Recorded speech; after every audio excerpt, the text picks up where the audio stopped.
Hogstye.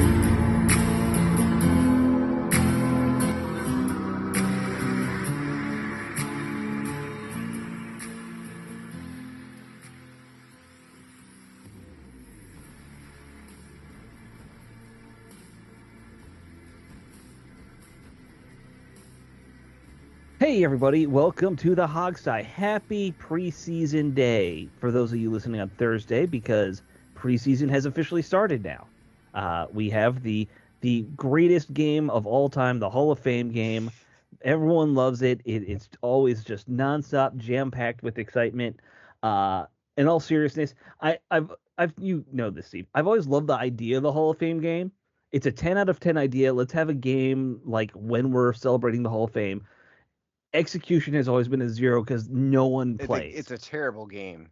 Right. It's an absolutely horrible game. Yeah, it's something to be excited about, and then you realize this is not anything to be excited about. Right. Because if you're excited to see Brett Rippon, yes, the nephew of Mark Rippon, take on former Redskins quarterback Case Keenum, this is your game.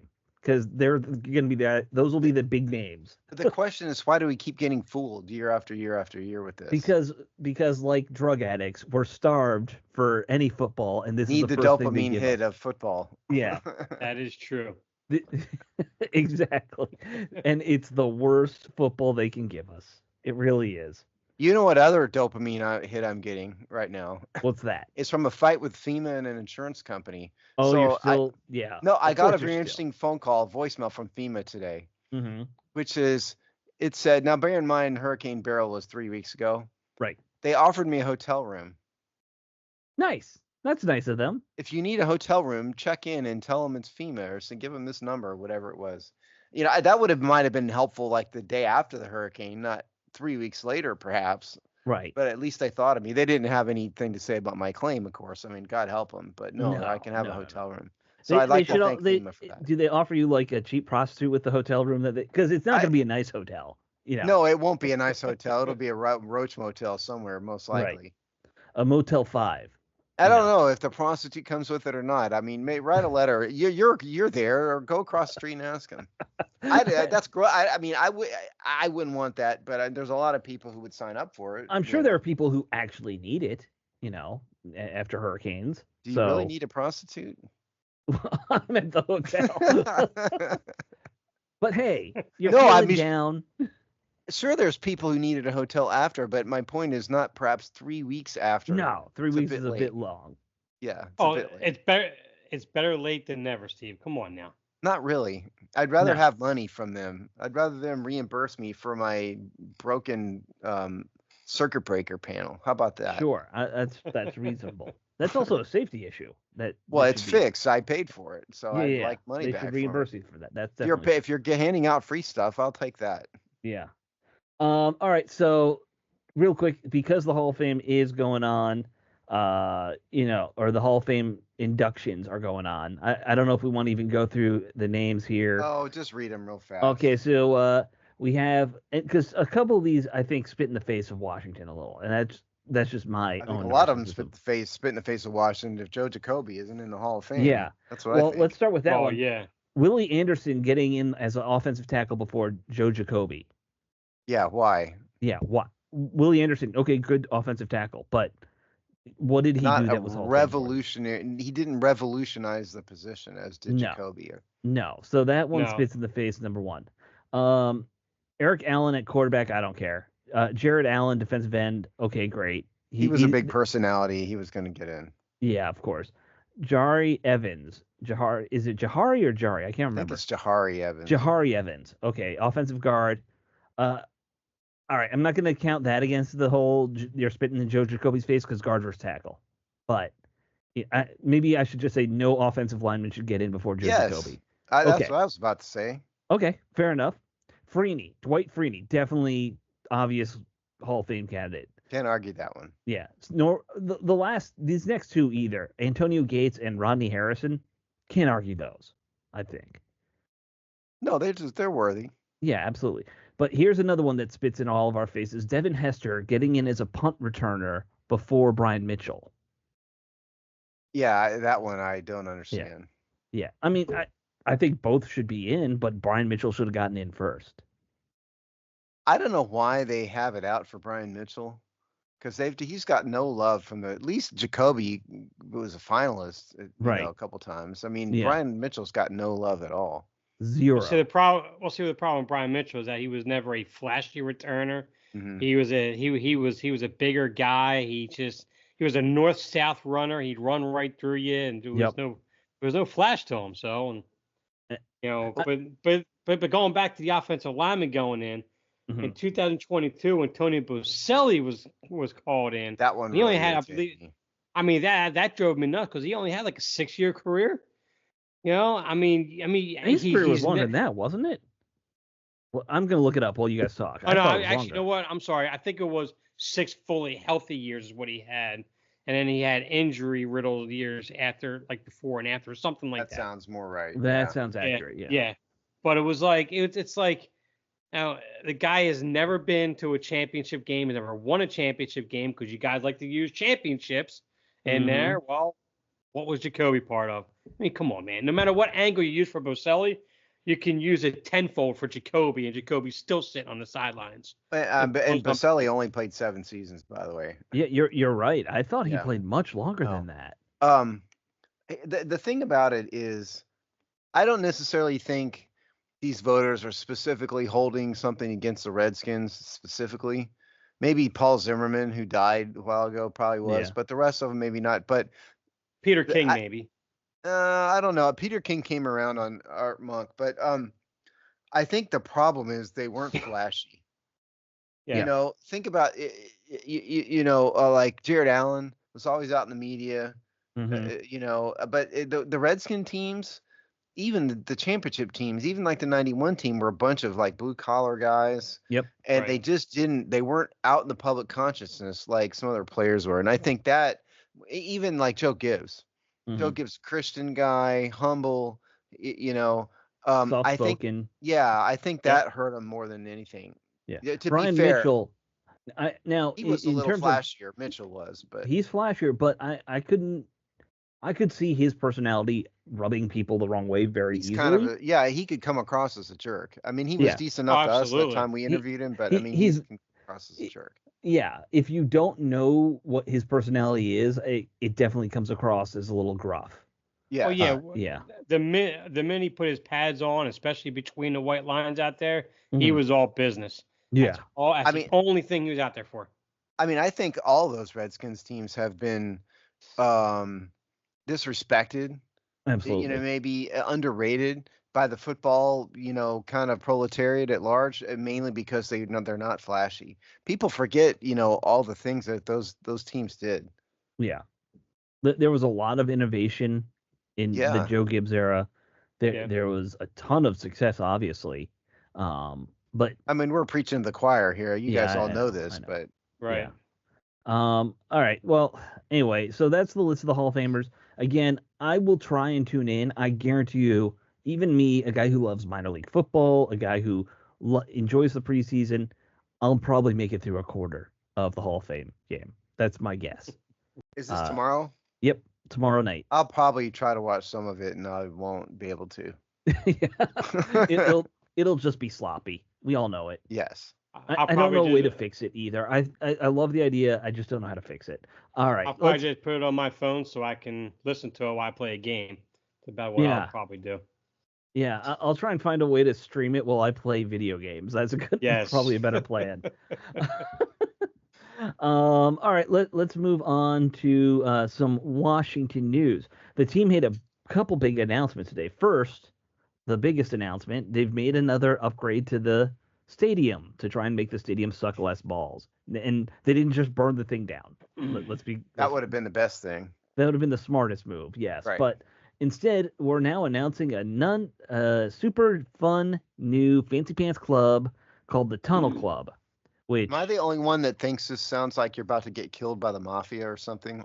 I think it sounds like more like a depraved sex thing. That's could be that too. Either one will work. Yeah. Like who's marketing this stuff? The Hey, Tunnel Steve, Club? you want to come to the Tunnel Club? I think a lot of whips and chains. Maybe it's either going to be Tony Soprano or a bunch of whips and chains, and neither one of those do I want to be a part of. No. Wait, it might be both. You It know, could be, yeah. James It'll Gandolfini is a be gimp. it'll be a little 50 Shades of Commanders, right? But seriously, who's marketing this stuff? I It's mean, the not a good Tunnel Club? name. No, it's terrible. No.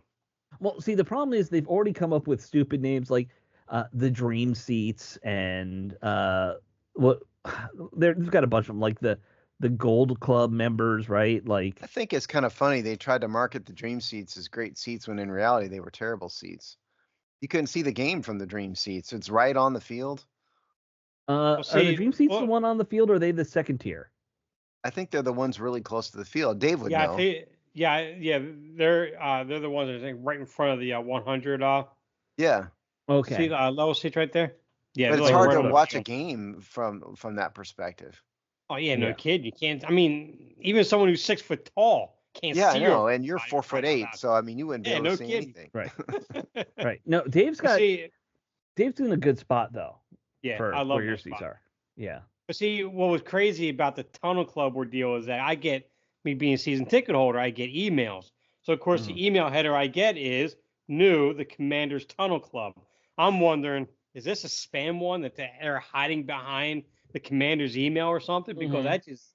that's just nothing about It that sounds even like seems it's like legitimate. they'll throw your dead body in a tunnel. Yeah. That's what it sounds like. Well, it's $15,000 for Jeez. 2 passes to the Tunnel Club a year. And now I assume it's passes. That means you have to have seats along with the Tunnel Club. You Okay, just don't so I join the have Tunnel done Club. this for Yeah. the Houston Rockets. Hmm. I was given free somebody's courtside seats to the Rockets. I had that. And along with that, I think I may have told you about that a long Yeah. time ago, Alex.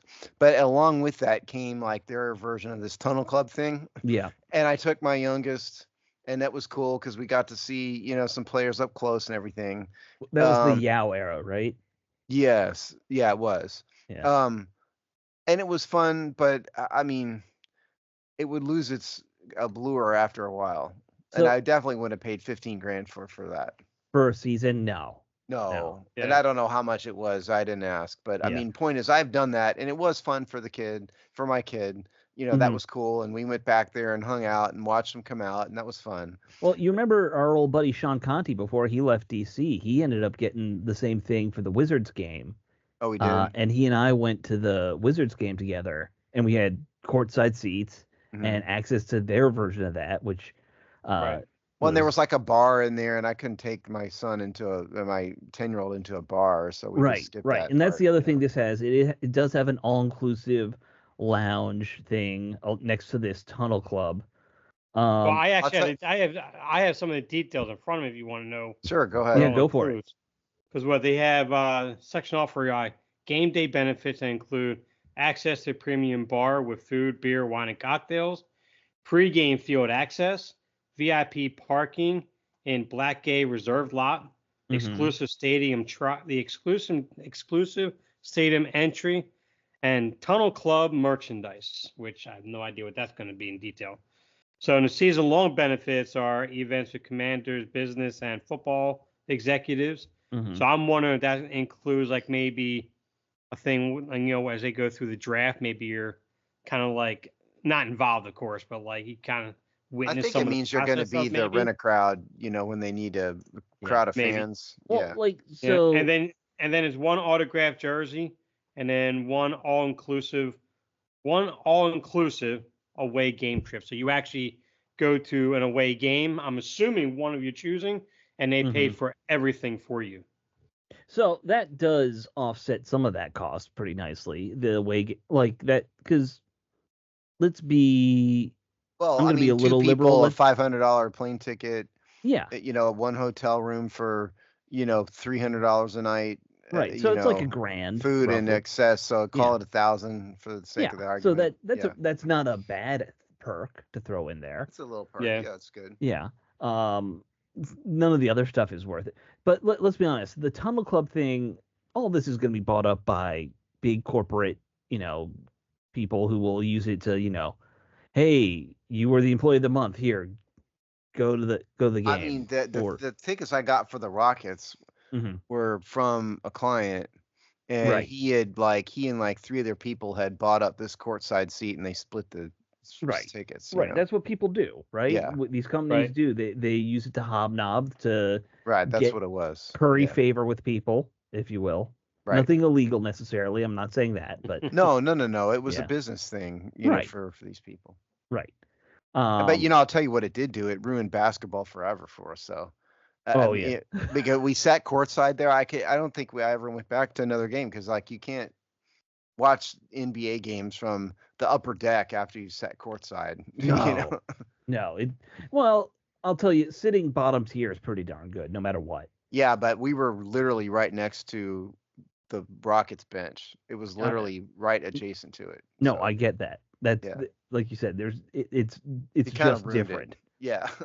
I don't think we ever went back to another game since then. Yeah. Well, so Dave, are you gonna do it? You gonna spring the 15? You see the look on his face.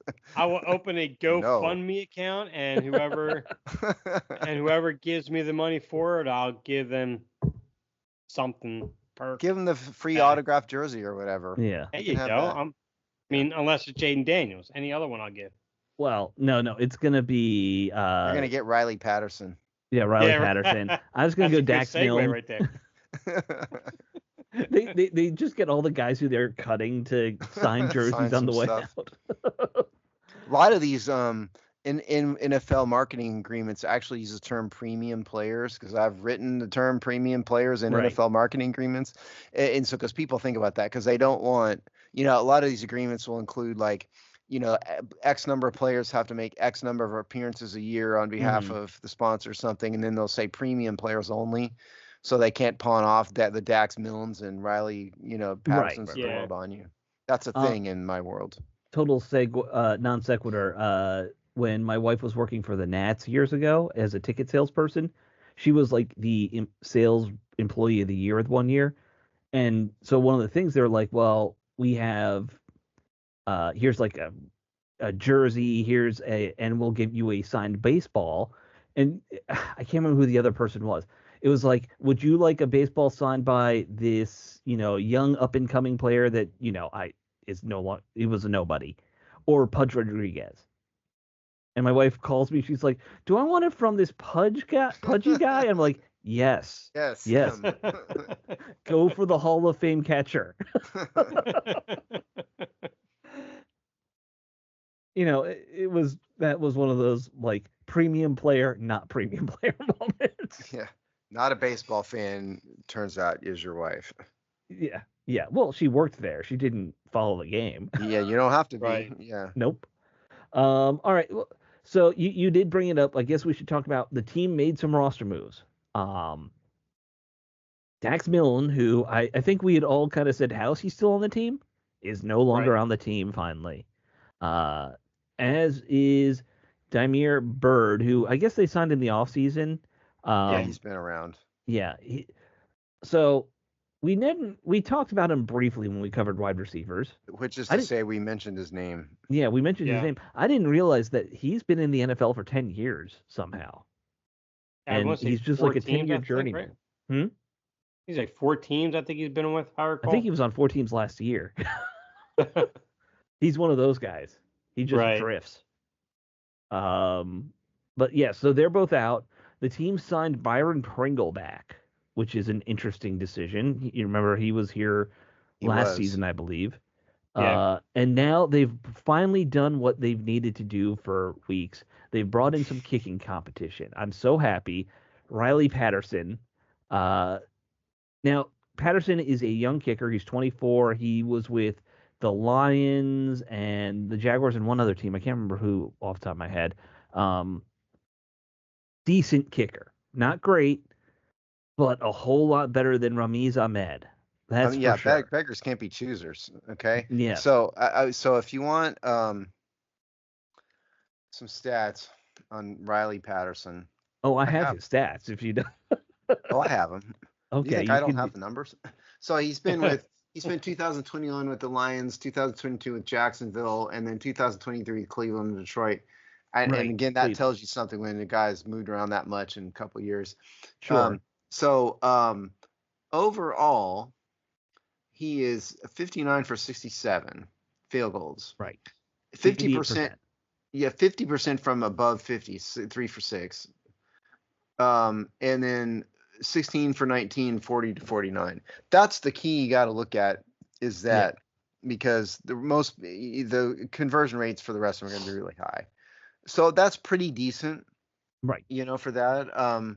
Last year for Jacksonville, 30 for 35. That's doable. That's acceptable. Right. Extra points, missed one. So I mean, he could be a legitimate NFL kicker in that. I don't know about his kickoffs. I saw he had 40 touchbacks over his. Yeah, but I didn't have a chance to look up and see, like, his touchback percentage is 50% touchback, but how that works out in comparison to Right. everybody else, I didn't have a chance to Well, look. and keep in mind, again, there's new rules now with kickoffs, so touchback versus not touchback is going to change dramatically. So, Very true. they're Good point. disincentivizing touchbacks pretty heavily this year. So yeah, I mean, I look at his numbers, and yeah, he's very accurate from 39 and in, over 90%. I think strangely, he never kicked a field goal from under 20 yards in all those games that he played. He's been in 38 games, which is, a pretty good number.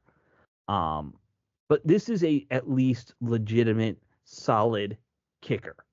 It's not some dude who was kicked out of a minor league and his career was mostly spent as a kickoff specialist. Hey, you're just disrespecting Ramiz. What's Ahmed Raziz? Or is that his name? Ramiz Ahmed. Who? If he has an issue when he sees me at training camp, he can try and kick me. He'll miss, so I'm not worried about it. Since we didn't get, I'm actually surprised that. I'm actually surprised that our UFL kicker Andre Smith, right, hasn't even gotten a look by anybody yet, because outside of Bates, who was signed by Detroit, he was the second best kicker in the USFL, right, or the UFL. Had 3-4 legit kickers that I am surprised. I was surprised by that too. That none of them other than Bates, and Bates wasn't the most accurate, but he has he had all those crazy 60-yard field goals. That's what. Look, I think coaches and fans get wowed by a big play rather than consistent play. You know what I mean? Sure. So that's part of the issue. And I'm the other way. At least when it comes to special teams, I'd rather see a guy. If you're telling me this guy is gonna be rock solid from 40 and in, okay, I'll take that. I mean, he's missed 2 kick. He is do some quick math here. Well, I wrote it out. 92.8% from 20 to 29, 96.4% from 30 to 39. Yeah, I was gonna say he's missed 1 kick in under 30, 1 kick from 30 to 39 yards. Right. So in his career, so that is a total of 42, 40 for 42. Yeah, that's pretty good. Pretty good. Yeah. I'll take that. And they're the most crucial kicks in every game anyway, on the most part. Is that area of the field, no doubt. Yeah. Look, that's where most your field goals come from, short range. I know we obsess about 50 plus, and 50% from 50 plus isn't great, but that's what Hopkins was at early on in his career. Kai Forbath was that way. Yeah, but you got to understand, 50%, he's only kicked 6. That's not a statistically relevant number. No. From a statistical standpoint, that's not enough. No, you want to see it in the 20s before you start obsessing about this. So you can't really judge on 6 kicks. No. And if he was over 6, I would be a little more worried. Even then, I wouldn't be that concerned, because, again, a statistician would tell you that's not statistically relevant. No, I know. I'm just saying, I wouldn't like it. No, I mean, obviously not. But the conclusion here is he seems to be a legitimate NFL kicker. I don't. There's got to be something wrong with him, because he wouldn't have been with, moved around to 3 teams, 3 years. I mean, there's also part of this world in the NFL when it comes to special teams is kickers just don't stick on teams early on. Well, good ones do. Not always. Sometimes. Look, how many kickers do you think have probably been on one team their whole career? It's not that frequent. I feel like Washington should have kept Dustin Hopkins, but I'm Sure. They should have kept fired. David Akers. Like Kai Forbath. They should never got rid of Kai Forbath. yeah, There's another yeah. one. The number of great kickers who Washington has had a bad history with kickers, and that they've gotten rid of a bunch of good ones. right, And they've brought in lousy ones to replace them. yeah. And part of it is they always struggled here, and everyone's like, "Well, the field is terrible. It's very hard to kick on." No, it's the kicker's problem. Well, and then they bring in like weirdos like Brandon McManus, who's like groping flight attendants, and it's Right. like, did you do some due diligence for goodness sake? Or who was that Blewett guy that just Who blew it? Yeah. He blew it. He lived up to Blewett his name in definitely every blew it. sense of the word. Yeah.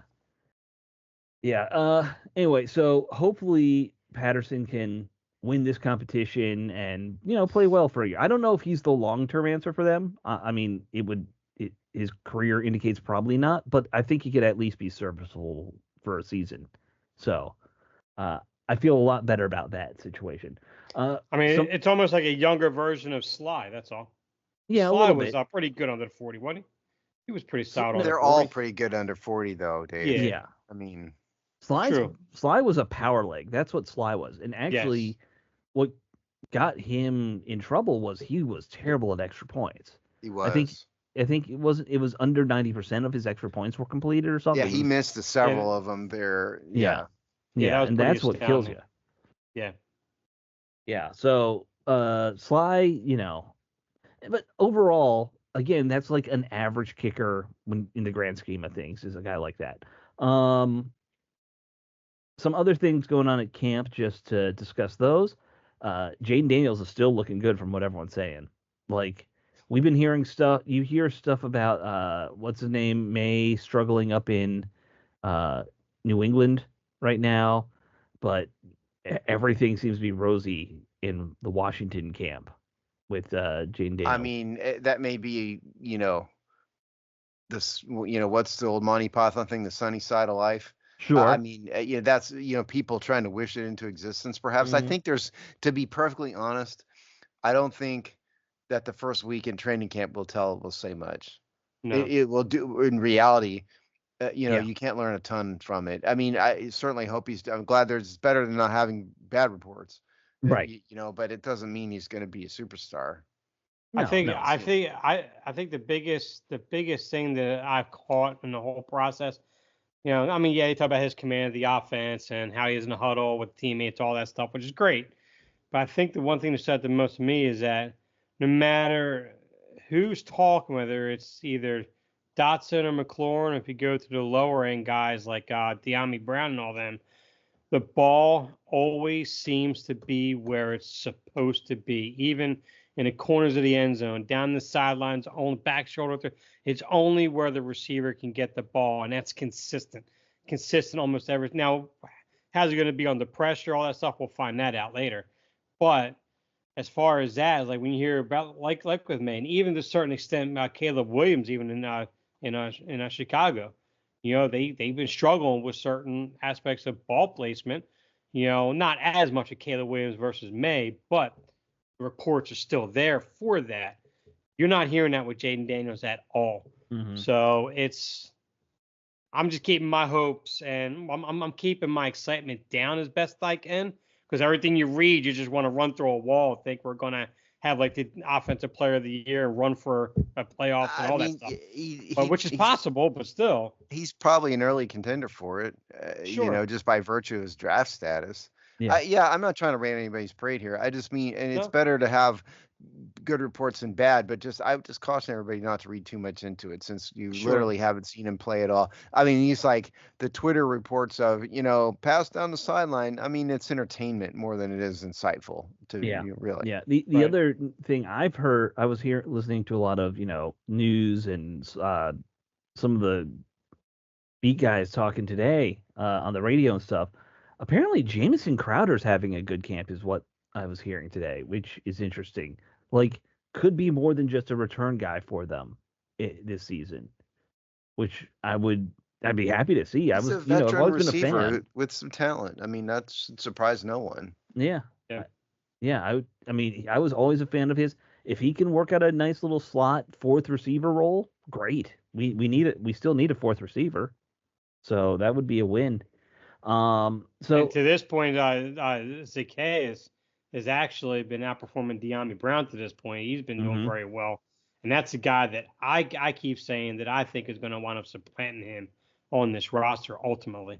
Is he the guy I guessed that would make the roster because I made fun of his name and felt bad about it? No, that was the other. You didn't make fun of his That name. was You're talking Rosemary about Jack Saint. That was Jack Saint, yeah. Yes. Yeah, Zacchaeus is the one I think we all said probably could make the roster, though.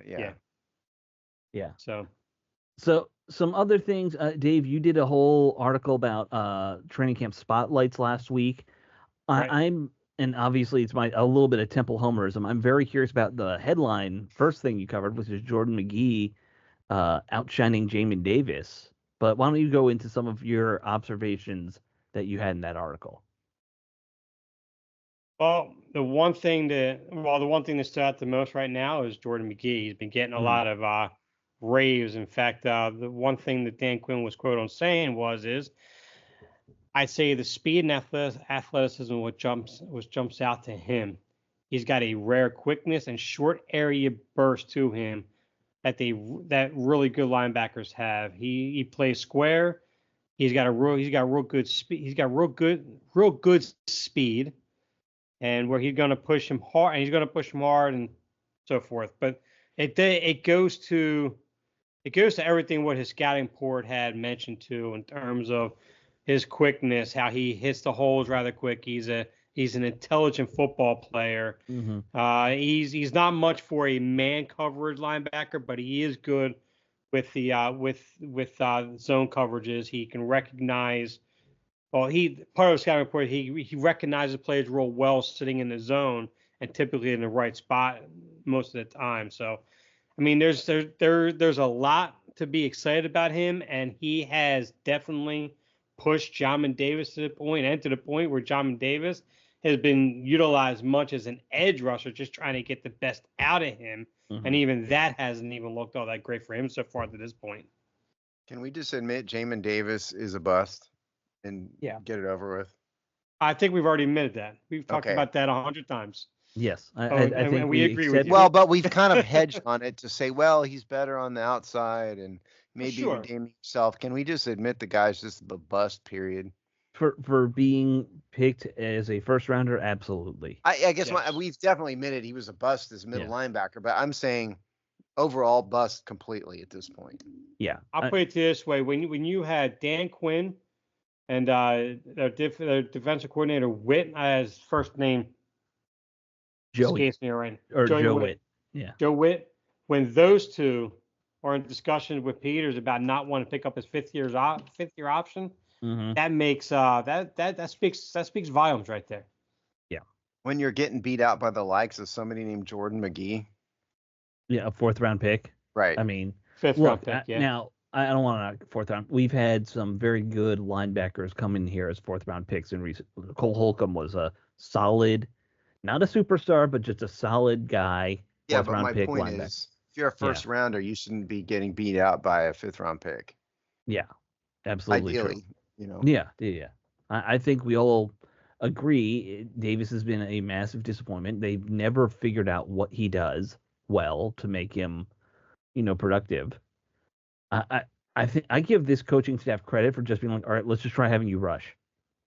Do something. Yeah. Because if you could come in and be a linebacker who suddenly gets 4 or 5 sacks a season, that's worth something. Like may not be worth a contract extension. I don't know. No, not here, but at least he could probably continue his NFL career elsewhere doing something like that. And sometimes you got to take that big picture approach of like, I don't want you to fail completely. You could just go elsewhere and try. I mean, they don't want him to fail at all. No, I know. But it's an interesting one. I'm hopeful McGee can kind of take up some slack, and because I think we have a good in Luvu. I think we got a good one there. Well, I mean, he's a Temple guy. Do you have any particular insights about him? No, not really. Just because Temple's been so terrible the last few years, I haven't been watching. Like Temple had like a good 8-year run where I cared again about their football team, then they went back to what they usually do, which is just be very below average. How long was it after Matt Ioannidis left the team did he move out of your house? After he left to Washington, Yeah. it was Did he pretty stay quick. with you longer after No, that? I mean Or he no? got the new contract in Carolina, That was right? it, So huh? it was, That you was know, yeah. He Yeah, moved but out of in the guest recent room. years, he hasn't been heard from recently, so I'm kind No. of curious. he may come crawling back to you. Yeah. No, it's a ghost situation. Oh, well, my point is that no one's heard of Matt Ioannidis recently. I'm wondering, is your basement door locked or is it accessible? My basement doesn't have a door, Dave. You think so. he's trapped in his basement? Is that what you're saying? I'm not implying anything. I'm just asking. I don't even know where is he playing anymore. I don't even know. No, I Well, don't think he is. I'm No. looking it up here now. No, he hasn't played since 2022. He played 1 year for the Panther after he left Washington, and that was it. Yeah. Um, Yeah, that's fine. Good for him. He still had a good career. Good for him. He'll always have a special place in your heart. Absolutely. Absolutely. So, hoping Jordan replaces him. Yeah. So in that article, I went over some names too on history of 5th-round picks that made it, like Zach Thomas, Brian Costco, as far back in '85 with Kevin Green. So I mean, there's some good names on that list, but I wanted to go and see what Dan Quinn most recently did with a late round draft pick, and go back to 2018 when he in Atlanta drafted in the 6th round a player named Foysad Olukun. I think it's how you say it. That's exactly how it's supposed to be pronounced. We promise. So what I did is I looked up. I had his numbers here, and there it is right there. So when you go back to what he did in his career wise so far, because he's still playing in Atlanta, he's had. There we go. 192 combined tackles in 2021, 22. He had 184 and 173 this past year. So he's been a very active and impressive linebacker. The most he's had was 3 sacks in 1 season. He's got quite a few interceptions. He's got a total of 6 interceptions in his career. So when you look at the history of 5th-round picks, yeah, they're not all great players. We already know that, but there are guys there that could give you some hope. But when you go with what Dan Quinn has done with late-round picks, and you go with this guy right here, it gives you some encouragement. Dan Quinn sees something in him and thinks that he could pull a good player out of him and be a productive player.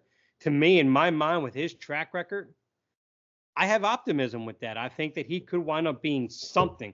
Could he wind up being like Zach Thomas and make the Hall of Fame? I'm not saying that, but I mean, look at if you tell me that in 7 years or 6 years, McGee's still on the roster and as a starter, and just a good quality starter, racking up close to 100 tackles, that's a massive win for a 5th-round pick. Oh, of course it is. Yeah. Yeah. They don't all need to be stars, but if you find just good, decent, average to above average players in the 5th round pick staying on the roster for 5 years is a massive win. Yeah.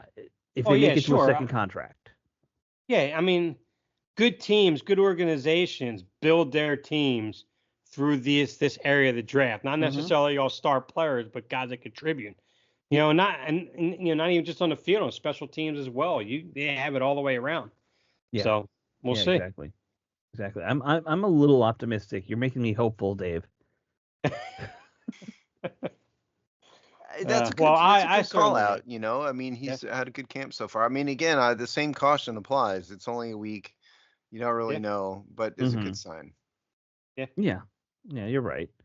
So you did cover some of the other positive stuff in camp in your article. I know you talked about the Coleman situation at tackle, which I think again it's camp, but we are just hearing promising things. The fact that he's playing a lot with the ones is good. I didn't see it in your article because I just skimmed it, but there was some really positive stuff from Dan Quinn about him too, about how his technique is very fundamentally sound, how he doesn't get out of position, get off balance or anything. And those Mhm. are good things This to is hear. called trying to wish something into existence. A little bit. A little bit. Well, right now, when it comes to his balance and everything, when you look back at even his scouting report, the one thing that he was, I mean, coming out of college was he was a good athlete. He was a guy that did very well in Mm-hmm. maintaining good solid footwork, always kept good balance and everything. But where he struggles and could be the most inconsistent is his hand placement and against really strong athletic edge rushers, which he's going to have to face week in and week out, you know? So it's like, yes, his body control, his footwork, and his athleticism is all there, but we already knew that. All Mm-hmm. that was already established. It's how is he going to handle these elite rushers, these guys coming off the edge? That's going to force him to have good control with his hands and being able to engage. And when he engages, not losing that block. And these are things that he struggles with in college against some of the more athletic elite rushers that he faced in college. That's where you're going to really find out what kind of a tackle he can be this year, anyway. I think we'll maybe get a better sense of it in the preseason because I think he has to play some in Sure. the preseason. I think you're going to see him a little bit here and there, and hopefully we'll get kind of a sense of it. You know, Well, because sometimes you can tell pretty quickly on these linemen. I think we're going to get a snippet of an idea when they start hitting in camp because he's going to.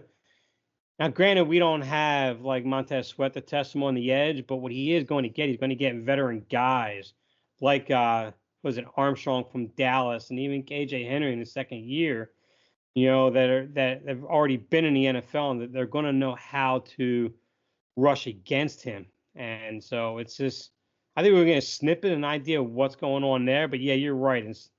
In actual preseason games, we're going to get a real good test to see what he can do. And I maintain my he's trying to wish it into existence thing with Dan Quinn and Oh, sure. Sure.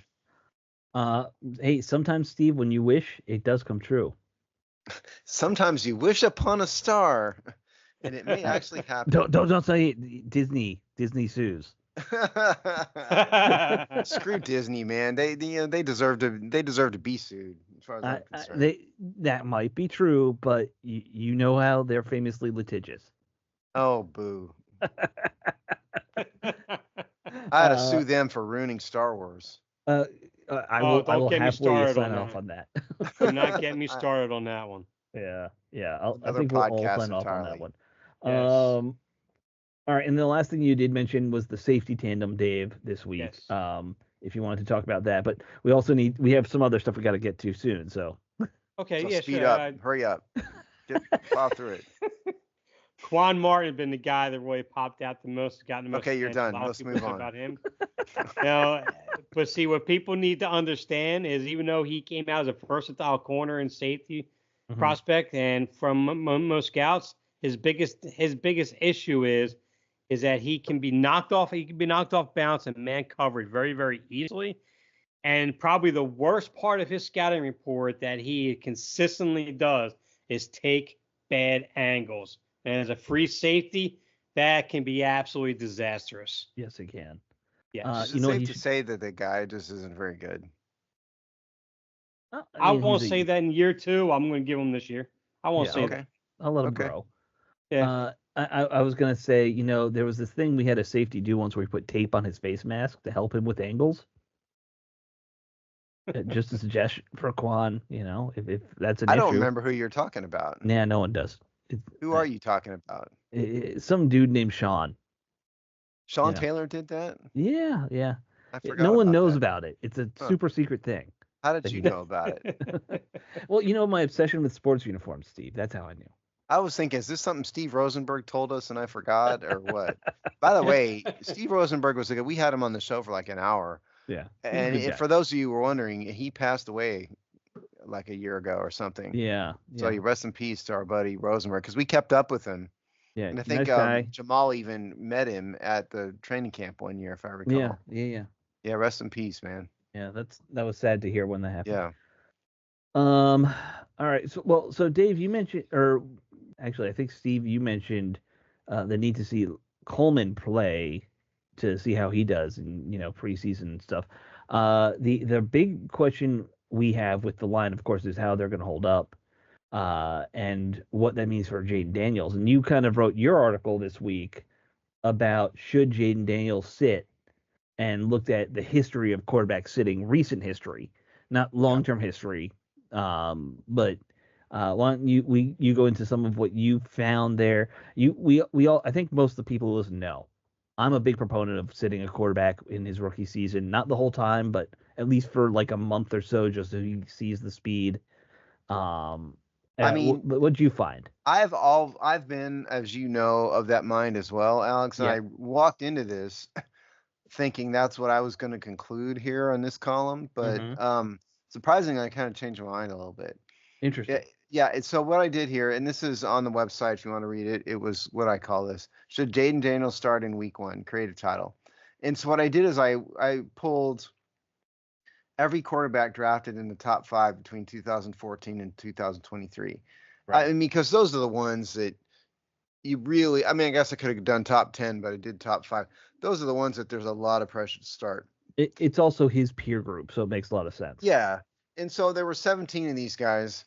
Going backwards from last year: Bryce Young, C.J. Stroud, Anthony Richardson, Trevor Lawrence, Zach Wilson, Trey Lance, Joe Burrow, Tua Tagovailoa, Kyler Murray, Baker Mayfield, Sam Darnold, Mitchell Trubisky, Jared Goff, Carson Wentz, Jameis Winston, Marcus Mariota, and Blake Bortles.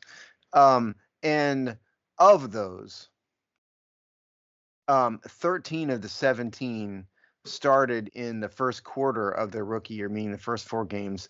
11 of them started in Week 1, and there were, and I just threw out Trey Lance because he was a total bust. He never should have been drafted there. So I'm sort of not counting Trey Lance in this, but there was really only 2. There was 2 that started later: Tua and Mitchell Trubisky, or sorry, Jared Goff. Now Tua had injuries, and they had Ryan Fitzpatrick, there, senior, a veteran. I could kind of understand that one. So it was really and truly, of these 17, the only one that really just got set for the bulk of the season was Jared Goff. Notice how Jared Goff panned out. And what I saw out of this is, who are the busts out of this group? Anthony Richardson didn't play. I think he's probably going to be a bust. Right. He started, Joe Burrow Week 1, Tua Week 8, Kyler Murray Week 1. Most of these guys started Week 1. It doesn't seem to. There's no rhyme or reason to this in terms of equating success or franchise quarterback to where they started. There really isn't. Because on one hand, Bryce Young started in Week 12, Week 1, doing very well. Jared Goff started in Week 11, doing really well. Jameis Winston Week 1 bust. I came out of this thinking, you know what? I think it's more about the team and the situation than it is anything else.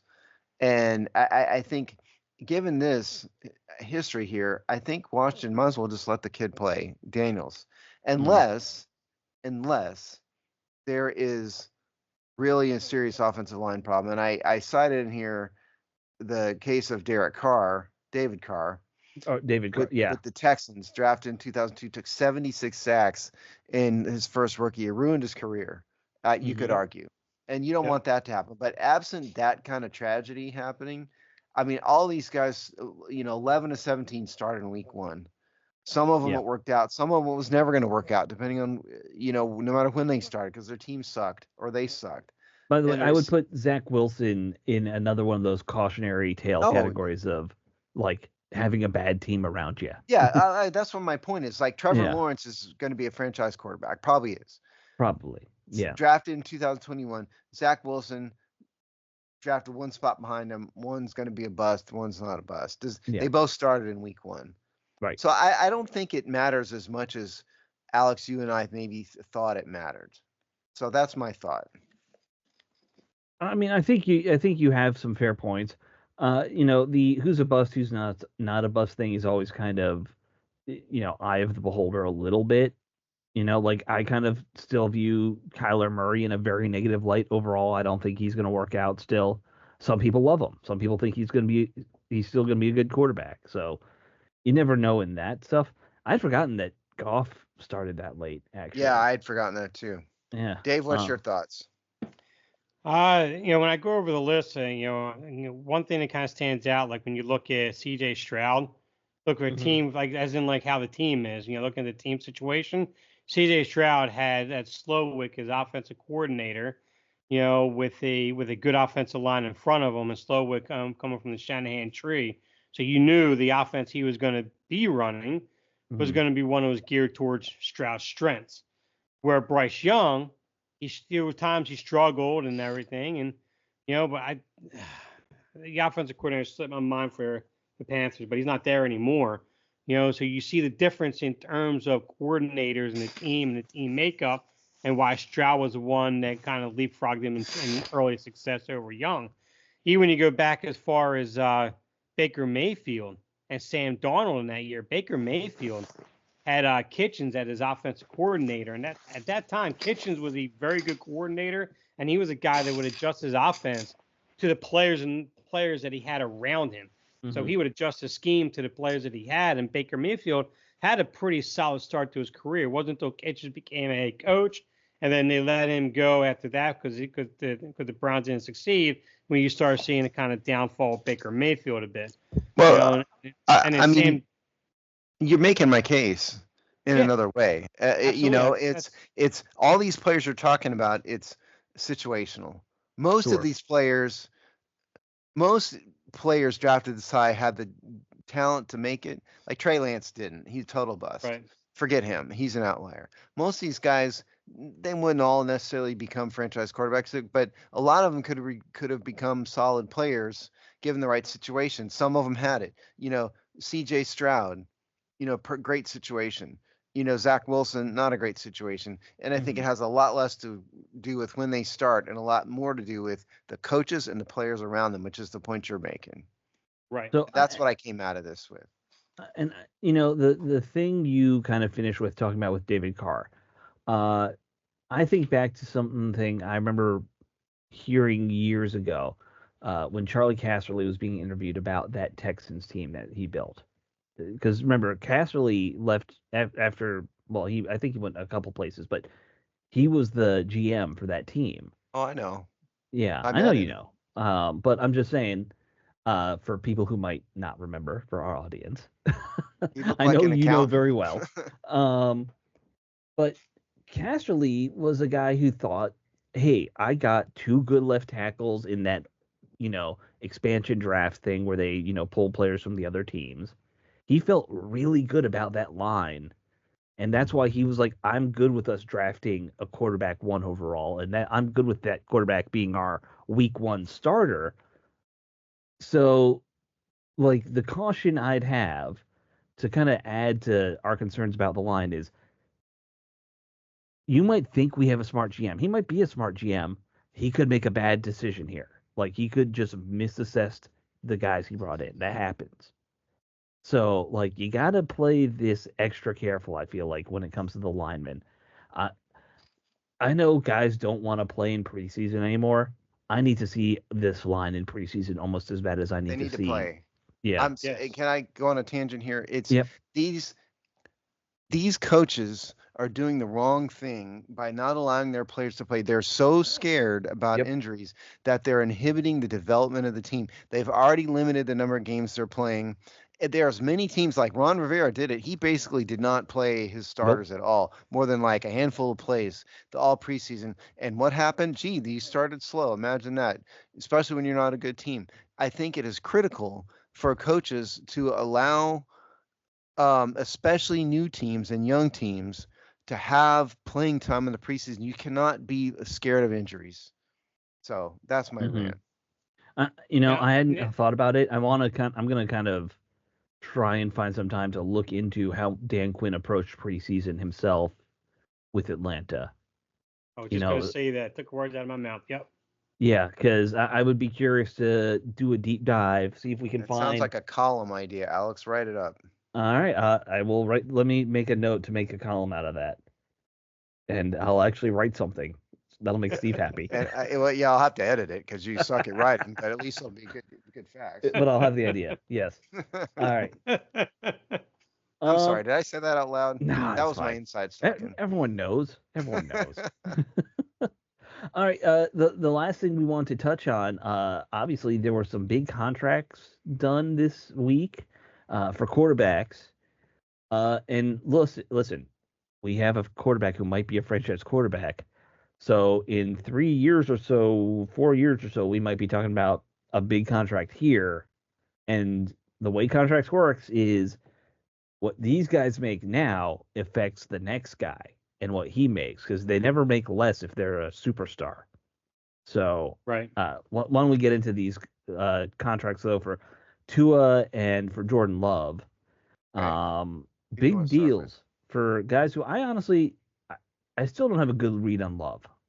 Tua, I'm not as high on, but they gave him a pretty big deal, Steve. Yeah. So the basics, first of all, Tua 4 years, 212 million. Jordan Love 4 years, 220 million. However, Tua's is actually a better deal.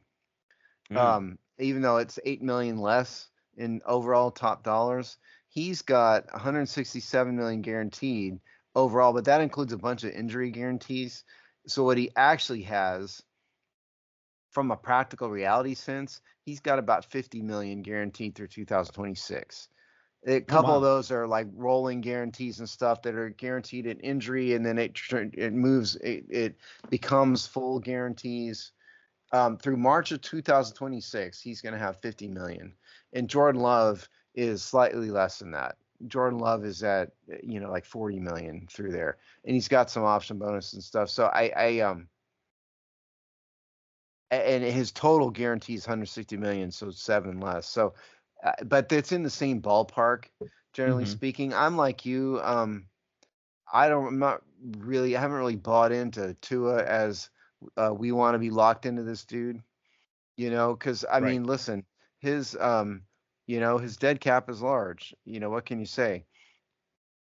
For 2 years, but it's not nearly as large by 2026 unless he gets the guarantee, which the guarantee happens the year before. So they're going to be realistically, they're stuck with him through the end of 2026. Whereas Jordan Love is kind of the same thing, but just slightly less. So if it were me, of these two, I would have gone with Love. Not that there was a choice, but I mean Here's the thing: I'm not 100% sold on either of these quarterbacks as being potentially top 5 quarterbacks. They're probably you're making a safe bet that they're going to be long-term starters in the league, I think. But they of course they are. They've committed $200 million to both of them. I meant more like, but what's their ceiling? I think they're maybe more of a Kirk Cousins types than Aaron Rodgers types, both of them. But they're both young enough where we'll see. I mean, it's kind of hard to bet against the Packers. If I had to bet on one, I'd bet on the Packers. I would overall, yes, just because their system. They've had 30 years of Hall of Fame quarterback play. Yeah. If you go all the way back to the beginning of Brett Favre, which was, what did we decide months ago, 96 or something? Yeah. Like that. Yeah. And then they just lost Aaron Rodgers. So they had like almost 20 years, or more than 20 years, 25 years. No, it's absolutely ridiculous. Yeah. It's absolutely ridiculous how long they've been good. I think Favre we decided earlier than 96, but. Yeah, whatever. You're right. I think it was maybe 92 or 93 or something, actually. Yeah, you're right. So as far as these two quarterbacks, well, one, talk about with Tua, it's like what Kim Bokamper said last week. It's it's probably the best quarterback that this team has had since Dan Marino. Yeah. So regardless of how you feel about him, whether you think he's the guy or he's a franchise quarterback, top 5 guy or not, do you really want to start all over again? Yeah. Do you really want to go back to the well again? Hopefully you can come up with the guy for you. So, but as far as Jordan Love, him on the other hand, I'm a little more higher on, because you look at his see, quarterback rating down the stretch the last month of December, you had 111, 109, 125, and 128 going into the playoffs. You had a guy who threw no interceptions and threw 11 touchdowns. He didn't have a completion percentage. His lowest completion percentage was 60%. Everything was above 70. When the team needed him to step up and carry the team, that's exactly what he did in the last month of the season. And we all saw the glorious effort or the glorious performance he had against the Cowboys in round one. So it was, and that's really where you're going with this. We knew that's where you're going to end up. Well, Cowboys. I mean, come on, man. We all hate the Cowboys, right? Sure. But after he did that with the Cowboys, he still gave a real good run against San Francisco. They only lost by 3 the following week. 62 completion percentage, 2 touchdowns and 2 interceptions. Did have a rating of 72, but first full year as a starter against one of the top defenses in the league. I mean, so compare between him and Tua, I lean more towards Jordan Love. The other side of that, I kind of agree with you, but the other side of that is Tua's overall numbers are slightly better. Oh yeah, absolutely. I agree. Tua also has a much bigger sample size to work with. He does, for sure. Yeah. But when you take in Miami down the stretch in the most important games versus Green Bay down the stretch in the most important games, Jordan Love has been one that came as that has come out on top. So I think the takeaway here, though, is that these guys are getting in the low 200 million range overall and in the 160 million range guaranteed. So if you're talking about fast forward 4 years from now, you got to add like 30, 40 million to those numbers, realistically. So that's what you're talking about. If Jaden Daniels works out, and we have no idea yet, but certainly we hope. But if he does, you're talking 250 million in like 200 million guaranteed. That's where you're going. The direction they're going based on these numbers. And more, if Jaden Daniels really worked out and became a superhero, then it would be more. Right. Yeah. Yeah, I think Jaden Daniels, by the time his rolls around in 4 years, we could be looking at closer to 300. I said, add 40, 50 million. I mean, just ballpark. I don't, but I'm just totally guessing. You could be right. Who knows? Yeah. It's just insane what it could be. Yep. Yeah. All right. Well, congratulations to them, though. I'm all for guys getting paid. If they're worth it. But maybe throw some poor analysts some cash since you guys have some. Stop starting your own podcasts, millionaire sports athletes. Support like small time podcasts. Exactly. I think that's what you're trying to say. We've turned down sponsors. We turned one down this week. Yeah. Well, that one was weird. It was weird. Yeah. We've gotten some very weird sponsors that we've agreed to. Just put it this way: we've had some adult sites offer to put content integrate content into our website, which we've had that before. You. Yeah, no thanks. Yeah. Dave's like, wait, I missed out on what? Hey, I don't think we ran some of that by him. Yeah, that's true. No, we didn't. We don't. All right, guys. We will talk to you all next week. I will be at training camp this weekend, so we'll have a report on that, some content, and we'll be getting ready for the first preseason game. Yeah. It's been a long road. Yes. And just real quick, be careful because my mom does come on our site to read my article, so in terms of sponsors, I would rather. Yeah, listen. No, we're not doing sleazy. I don't need that phone call by my mom. It's like, hold on, what's going on here? Rest assured, Mrs. Earl, we don't do sleazy sponsors. We're not. Nobody's making a living off this. We don't care that much. No. We'd rather just do our thing. The sponsors that are on our site from Discuss are only. They do that whole like this is what your past history shows thing. So we don't control that anyway. The sponsors we bring in intentionally will never be some dirt balls. So your mom has nothing to worry about. Of course not. All right, guys. We'll talk to you all next week. All right, later. Later.